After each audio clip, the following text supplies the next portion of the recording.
This video is presented by AgriTime. Hello dear Agrians, welcome to AgriTime. Now learn agriculture with me.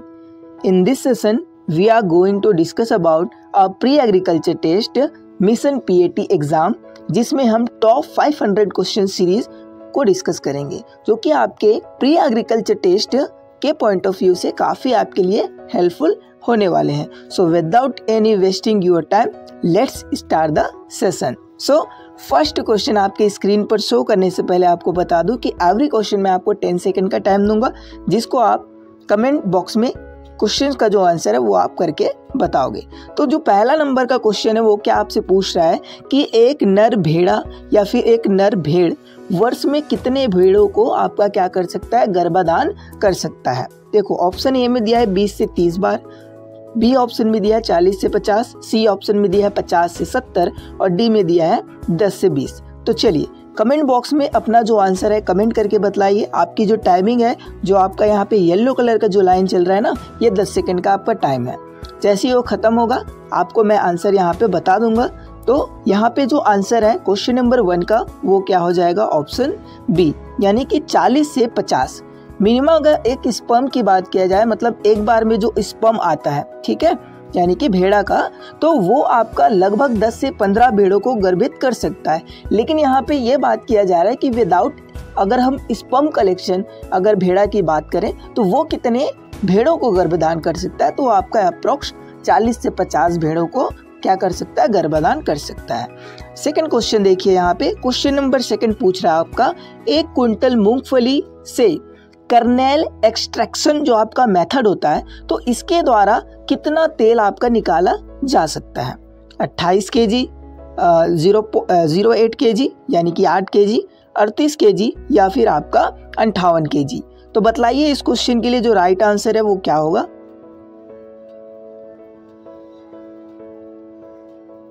जल्दी बताओ भाई comment box में question number 2 का answer क्या होगा. चलिए, इस क्वेश्चन के लिए जो राइट आंसर है वो क्या हो जाएगा आपका, ऑप्शन ए, यानी कि आपका 28 kg हम क्या कर सकते हैं, जो कर्नल एक्सट्रैक्शन जो मेथड होता है उससे मूंगफली में हम तेल निकाल सकते हैं. 1 क्विंटल मूंगफली से कितना, तो 28 kg. चलिए क्वेश्चन नंबर 3 देखिए. क्वेश्चन नंबर 3 आपसे पूछ रहा है, आम के पौधों की दूरी 8 × 8 मीटर रखी गई है पंचकोड़ी विधि में, ठीक है. तो जो पंचकोड़ी विधि है वहाँ पे आपका 1 हेक्टेयर में तो पौधा रोप दिया गया है. तो हमें बताना ये है कि कुल पौधों की जो संख्या है वो कितनी होगी. 277 के लगभग, 256 के लगभग, 156 के लगभग या फिर 246 के लगभग. बताइए कमेंट बॉक्स में. चलिए तो देखते हैं क्वेश्चन नंबर 3 का जो राइट आंसर है वो हो जाएगा आपका ऑप्शन नंबर ए, यानी कि लगभग आपका देखा जाए तो 1 हेक्टेयर में जो आम के पौधों की दूरी 8 × 8 मीटर लगाई गई थी, वो भी आपका किसमें, पंचकोड़ी विधि में, तो वहाँ पे लगभग आपका 277 के लगभग आपके प्लांट्स जो हैं वो लगेंगे, ठीक है. चलिए अगला क्वेश्चन देखिए, क्वेश्चन नंबर आपका 4. क्वेश्चन नंबर 4 देखिए. क्वेश्चन नंबर 4 है, 1 किलोमीटर में कितने मीटर होते हैं. कितना होता है, 800 होता है, 1000, 500 या फिर 300. चलिए बतलाइए क्वेश्चन नंबर 4 के लिए जो राइट आंसर है वो क्या हो जाएगा. पूछा जा रहा है कि 1 किलोमीटर में कितने मीटर होते हैं. बड़ा सिंपल सा क्वेश्चन है, सभी को पता है. बतलाइए क्या हो जाएगा, ऑप्शन बी, यानी कि आपका 1000 मीटर होते हैं 1 किलोमीटर में. ओके, चलिए नेक्स्ट क्वेश्चन. क्वेश्चन नंबर आपका 5, 1 kg जैम एवं जेली बनाने में कितना ml एसिड या अम्ल मिलाते हैं. 0.0 ml, 10 ml, 50 ml या फिर 15 ml. बतलाइए क्वेश्चन नंबर 5 के लिए जो राइट आंसर है वो क्या हो जाएगा. जल्दी से कमेंट बॉक्स में लिख दो भाई सभी अपना जो आंसर है वो. ओके, तो यहाँ पे बात करें जो आपका जैम एवं जेली है तो उसमें कितना एसिड ml मिलाते हैं हम, तो आपका अप्रोक्स बात करें तो 10 ml, यानी कि लगभग आपका जैम जो होता है उसमें हम 1 से 2 स्पून आपका क्या कर सकते हैं, एसिड मिला सकते हैं, ठीक है. 10 to 15 ml मिला सकते हैं. या फिर अगर लेमन जूस की बात करें तो लगभग आपका 2 से 4 बूंद, ठीक है ना, हम जैम में यूज़ कर लेते हैं. और जेली की बात किया जाए तो जेली में हम 1 से 2 बूंदे डाल सकते हैं लेमन का, या फिर 1 TSP। ठीक है, चलिए अगला क्वेश्चन देखिए, क्वेश्चन नंबर आपका 6। एक ही खेत में एक ही वर्ष में लगातार 2 फसलें उगाना क्या कहलाता है? बहुत ही सिंपल क्वेश्चन है, सबने पढ़ा है। एकल सस्यन, द्विसस्यन, बहुसस्यन या फिर इनमें से कोई नहीं। चलिए बताइए क्वेश्चन नंबर 6 का जो आंसर है वो क्या हो जाएगा आपके अकॉर्डिंग? शेयर कर देना भाई, वीडियो को लाइक जरूर कर देना। चलो क्वेश्चन नंबर 6 के लिए जो राइट आंसर है वो हो जाएगा आपका ऑप्शन बी, यानी कि द्विसस्यन कहलाता है। एक ही खेत में एक ही वर्ष में अगर लगातार 2 फसलें लगाएं तो उसको हम द्विसस्यन कहते हैं। अगला क्वेश्चन देखिए, क्वेश्चन नंबर आपका 7। एक ही वंश के 2 प्रजातियों के क्रॉस करने को कौन सा संकरण कहा जाता है, यानी कि डैश संकरण कहा जाता है? अंतर विशिष्ट बोला जाता है, अंतः विशिष्ट, या फिर अंतर किस्मी, या फिर अंतर उपनिवेशी? कौन सा संकर कहलाता है ये आपको बताना है।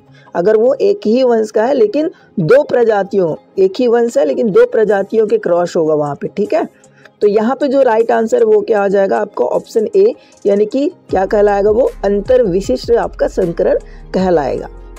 क्वेश्चन नंबर 8 देखिए, क्वेश्चन नंबर 8 से आपसे पूछा जा रहा है, एक चारे वाले बाड़े में या फिर एक हरा बाड़ा हो गया, ठीक है, जहाँ पे आपके चारे की व्यवस्था है, या फिर हम मैदान बोल सकते हैं, या फिर हम स्थान बोल सकते हैं। तो गाय को कितना चौड़ा स्थान देना चाहिए वहाँ पे? 4 फुट, 2 फुट, 3 फुट या फिर 6 फुट? तो बतलाओ कितना चौड़ा स्थान एक गाय को पर्याप्त रहता है? जल्दी से बताओ आंसर। चलिए क्वेश्चन नंबर 8 के लिए जो राइट आंसर है वो आपका कितना हो जाएगा भाई? 4 फुट, यानी कि ऑप्शन ए यहाँ पे क्या हो जाएगा? करेक्ट हो जाएगा। 4 फुट पर्याप्त रहता है आपका गाय के लिए। चलिए क्वेश्चन नंबर 9 देखिए, क्वेश्चन नंबर 9 है, 1 हेक्टेयर धान की रोपाई के लिए कितने नर्सरी क्षेत्र की आवश्यकता होती है? बड़ा ही सिंपल क्वेश्चन है, सबने पढ़ा है। अब धान के बारे में तो सभी ने पढ़ा होगा क्योंकि आप एग्रीकल्चर स्टूडेंट तो पढ़े ही होंगे। बताइए इस क्वेश्चन के लिए राइट आंसर क्या होगा? 1 हेक्टेयर धान की रोपाई के लिए कितने नर्सरी क्षेत्र की आवश्यकता होती है? तो कितना होता है? ऑप्शन बी यहाँ पे हो जाएगा 0.10 हेक्टेयर नर्सरी की आवश्यकता होती है 1 हेक्टेयर धान की रोपाई के लिए। अगला क्वेश्चन देखिए, क्वेश्चन नंबर 10। 1 हेक्टेयर खेत में बाजरे के कितने पौधे पर्याप्त होते हैं? आपका 2 लाख, 3 लाख, 4 लाख या फिर 5 लाख? बहुत ही सिंपल क्वेश्चन है, अक्सर पूछे जाने वाला क्वेश्चन है, और ये थोड़ा ट्रिकी क्वेश्चन होता है कि लगभग या फिर कितने पर्याप्त होते हैं भाई 1 हेक्टेयर खेत में बाजरे के पौधे? तो कितना होता है पर्याप्त? तो यहाँ पे ऑप्शन ए यहाँ पे क्या हो जाएगा आपका? राइट हो जाएगा। 2 लाख आपका क्या होता है? पौधे पर्याप्त होते हैं जो बाजरे की है वो। अगला क्वेश्चन देखिए, क्वेश्चन नंबर 11 आपसे पूछा जा रहा है, 1 एकड़ क्षेत्रफल कितने हेक्टेयर के बराबर होता है? ये भी बड़ा ही सिंपल क्वेश्चन है, आपने पढ़ा ही होगा। चलिए बतलाइए क्या हो जाएगा? 1 एकड़ क्षेत्रफल कितने हेक्टेयर के बराबर होता है? कमेंट कीजिए अपना जो आंसर है वो। चलिए क्वेश्चन नंबर डी के लिए क्या हो जाएगा? राइट आंसर हो जाएगा 1 एकड़ जो क्षेत्रफल होता है उसमें मतलब क्षेत्रफल होता है वो कितने हेक्टेयर के बराबर होता है? तो वो आपका 0.4047 हेक्टेयर के बराबर होता है। और अगर बात किया जाए कि 1 हेक्टेयर कितने एकड़ के बराबर होता है तो वो आपका कितना होता है? 2.47। ओके, तो इतना याद रखना, ये बेसिक से क्वेश्चंस हैं। अगला क्वेश्चन देखिए, क्वेश्चन नंबर 12। एक एम्प्यूल वैक्सीन कितनी मुर्गियों के लिए आवश्यक होती है? 5, 10, 20 या फिर 30? जो आपका एम्प्यूल वैक्सीन होता है ना, तो वो कितने आपके मुर्गियों के लिए मतलब पर्याप्त रहता है? कितने मुर्गियों को हम एम्प्यूल वैक्सीन एक बार में दे सकते हैं? तो वो आपका कितने में दे सकते हैं? तो 5 में दे सकते हैं, यानी कि 5 मुर्गियों के लिए क्या होती है? उपयोगी होती है। तो ए आंसर यहाँ पे क्या हो जाएगा? करेक्ट हो जाएगा। अगला क्वेश्चन देखो, क्वेश्चन नंबर आपका 13। 1 घन मीटर जल से क्या आपका अभिप्राय है? मतलब क्या है? 1000 लीटर, 10,000 लीटर, 100 लीटर या फिर 10 लीटर? कितना लीटर जल? तो आपको बताना है, तो आप भैया कमेंट करो जल्दी से। क्वेश्चन नंबर 13 का जो राइट आंसर है वो क्या हो जाएगा? 1 घन मीटर जल से क्या समझते हो आप? 1000 लीटर पानी, 10,000 लीटर पानी, 100 लीटर पानी या फिर 10 लीटर? राइट आंसर क्या हो जाएगा? ऑप्शन ए हो जाएगा 1000 लीटर पानी। ठीक है, 1 घन मीटर से हम क्या समझते हैं? 1000 लीटर ओके पानी। अगला क्वेश्चन देखो, क्वेश्चन नंबर 14 कहता है आपसे, 1 इकाई शुष्क पदार्थ उत्पन्न करने के लिए पौधों द्वारा जितना जल वाष्पोत्सर्जन क्रिया में प्रयुक्त होता है वो क्या कहलाता है? वाष्पीकरण अनुपात, वाष्पोत्सर्जन अनुपात, वाष्पीकरण या फिर वाष्पोत्सर्जन अनुपात जिसको हम बोलते हैं, या फिर इनमें से कोई नहीं। तो चलो जल्दी बता दो इस क्वेश्चन के लिए। क्वेश्चन नंबर 14 के लिए जो राइट आंसर है वो क्या होगा? कमेंट में लाइव चैट चल रहा होगा, वहाँ पे आप अपना जो कमेंट है वो रख सकते हो। चलिए, इस क्वेश्चन के लिए राइट आंसर ऑप्शन बी हो जाएगा, वाष्पोत्सर्जन अनुपात कहलाता है। देखो, एक इकाई शुष्क पदार्थ उत्पन्न करने के लिए जो पौधा है ना, जितना जल वाष्पोत्सर्जन क्रिया में प्रयुक्त करेगा वो आपको वाष्पोत्सर्जन अनुपात कहलाएगा। क्वेश्चन नंबर 15 देखिए। क्वेश्चन नंबर 15 आपसे पूछ रहा है कि एक वायुमंडलीय दाब कितनी ऊंचाई के जल कॉलम को प्रदर्शित करता है या फिर कर सकता है? 10 मीटर, 20 मीटर, 30 मीटर या फिर इनमें से कोई नहीं। चलिए, कमेंट बॉक्स में अपना जो आंसर है वो आप कमेंट करके मुझे बताइए क्या हो जाएगा क्वेश्चन नंबर 15 के लिए राइट आंसर। चलिए, क्वेश्चन नंबर 15 के लिए जो राइट आंसर है वो क्या हो जाएगा? ऑप्शन ही हो जाएगा 10 मीटर आपका क्या हो जाएगा? राइट आंसर हो जाएगा। एक बार वायुमंडलीय दाब कितनी ऊंचाई के जल कॉलम को प्रदर्शित करता है? तो 10 मीटर ऊंचाई तक के कॉलम को आपको क्या करता है? प्रदर्शित करता है। क्वेश्चन नंबर आपका 16 देखिए। जो बैल में है ना, अविकसित थनों की जो संख्या है वो कितनी होती है? ये तो कोई भी कॉमन सेंस वाली क्वेश्चन है, ठीक है। 10, 4, 3, 2। जल्दी बताइए कि जो आपका बैल है उसमें क्या होता है? जो अविकसित थन होते हैं तो उनकी जो संख्या होती है वो आपका कितना होता है? तो सभी ने सही आंसर दिया होगा भाई। कितना होता है आपका? 4 होता है। तो यहाँ पे बी आंसर क्या हो जाएगा? राइट आंसर बन जाएगा। क्वेश्चन नंबर 17 देखिए। क्वेश्चन नंबर 17 है, 1 क्यूसेक पानी 10 लीटर पानी प्रति सेकंड दर्शाता है। कितना लीटर पानी प्रति सेकंड को दर्शाता है 1 क्यूसेक पानी? 2.24.8, 26.4, 28.4, 84.2 यानी कि 84.2। तो बतलाओ इस क्वेश्चन के लिए राइट आंसर क्या होगा? 1 क्यूसेक पानी 10 लीटर पानी प्रति सेकंड दर्शाता है। 24.8, 26.4, 28.4 और 84.2। सो इस क्वेश्चन के लिए जो राइट आंसर वो क्या हो जाएगा? आपका ऑप्शन सी हो जाएगा, ठीक है। 28.4 इस क्वेश्चन के लिए राइट आंसर बन जाएगा। इतने लीटर पानी प्रति सेकंड को आपका दर्शाता है 1 क्यूसेक जो पानी होता है वो। क्वेश्चन नंबर 18 देखिए। क्वेश्चन नंबर 18 कहला है, एक कुड़क जो मुर्गी होती है ना, जो आपका कुड़क मुर्गी होती है जो अंडा सेता है, तो वो एक कुड़क मुर्गी कितने अंडे सेने का कार्य कर सकती है? 1 से 2 अंडे, 3 से 4, 4 से 6 या फिर 8 से आपका 10। तो चलो बताओ, जो आपका कुड़क मुर्गी है, कुड़क मुर्गी सभी ने पढ़ा होगा, तो जो कुड़क मुर्गी है कितने अंडे सेने का कार्य कर सकती है? तो कितने अंडे सेने का कार्य कर सकती है? तो 8 से 10 अंडे सेने का कार्य यहाँ पे वो कर सकती है। तो डी आंसर यहाँ पे क्या हो जाएगा? सही उत्तर हो जाएगा। क्वेश्चन नंबर आपका 19 देखो। सबसे ज्यादा लवण सहनशीलता किस फसल की होती है इन ऑप्शनों में से? मूंग की, चुकंदर की, मटर की या फिर खरबूजा की? तो बताओ क्या हो जाएगा? सबसे ज्यादा लवण सहनशील जो क्रॉप है इन ऑप्शनों में से वो कौन है भाई? मूंग है, चुकंदर है, मटर या फिर खरबूजा? क्या हो जाएगा भाई इस क्वेश्चन के लिए?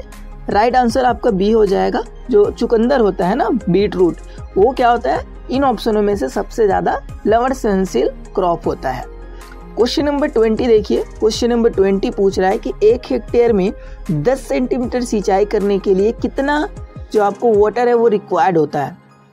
1000 लीटर, 10 लाख लीटर, 10,000 लीटर या फिर 1 लाख लीटर? चलिए बताइए। 1 एकड़ में अगर हमें 10 सेंटीमीटर इरिगेशन के हिसाब से करना है तो कितने पानी की आवश्यकता होगी, ये क्वेश्चन में पूछा जा रहा है। तो हमें 10 लाख लीटर पानी की आवश्यकता होगी। तो बी वाला जो ऑप्शन है वो यहाँ पे राइट हो जाएगा। क्वेश्चन नंबर 20 के लिए बी आंसर क्या हो जाएगा? राइट हो जाएगा भैया, ठीक है। तो ये रहे क्वेश्चन सीरीज आज के लिए, ठीक है। मिलते हैं हम नेक्स्ट क्वेश्चन सीरीज में। और वीडियो को आप प्लीज़ लाइक करना, अपने दोस्तों के पास शेयर और कमेंट जरूर करना, और चैनल पे नया हो तो सब्सक्राइब जरूर कर लेना भाई। चलिए मिलता हूँ किसी और वीडियो में, तब तक के लिए जय जवान जय किसान, धन्यवाद।